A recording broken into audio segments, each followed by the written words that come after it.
The only time when I have coffee is either I should be sick or when the weather is chill. ಆದರೆ cold coffee ನಾ ಯಾವಾಗ ಬೇಕಿದ್ರೂ ಕುಡಿಬಹುದು. ನಿಮ್ಮ ಹತ್ರ instant coffee powder, ಸಕ್ಕರೆ ಮತ್ತು ಹಾಲಿತ್ತಂದ್ರೆ ಸಾಕು, ಆರಾಮ್ಸೆ ಮಾಡ್ಕೊಂಡ್ಬಿಡ್ಬೋದು.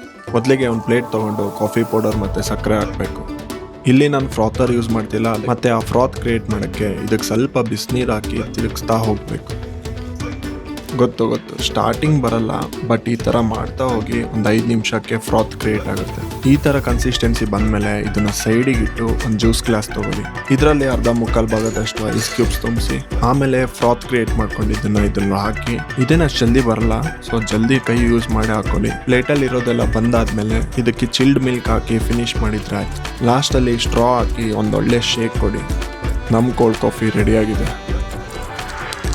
ನನ್ನ ಪ್ರಕಾರ ಇದು 8 on 10, ಬಟ್ ಇನ್ನೂ ಸ್ವಲ್ಪ ತಿಕ್ಕಾಗಿದ್ರೆ ಇನ್ನೂ ಚೆನ್ನಾಗಿರ್ತಿತ್ತು. ಇದನ್ನ ಇನ್ನೂ ತಿಕ್ಕಾಗಿ ಮಾಡ್ಬೋದು. ಇದರಲ್ಲಿ ಒಂದು ಫ್ಲಾ ಇದೆ, ಬಟ್ ಅದನ್ನು ಓವರ್ಕಮ್ ಮಾಡಿದ್ರೆ ಇನ್ನೂ ತಿಕ್ಕಾಗುತ್ತೆ. ಸೊ ನೆಕ್ಸ್ಟ್ ವಿಡಿಯೋದಲ್ಲಿ ನನ್ನ version of cold coffee upload ಮಾಡ್ತೀನಿ, ಅದು ಇನ್ನೂ ತಿಕ್ಕಾಗಿರುತ್ತೆ.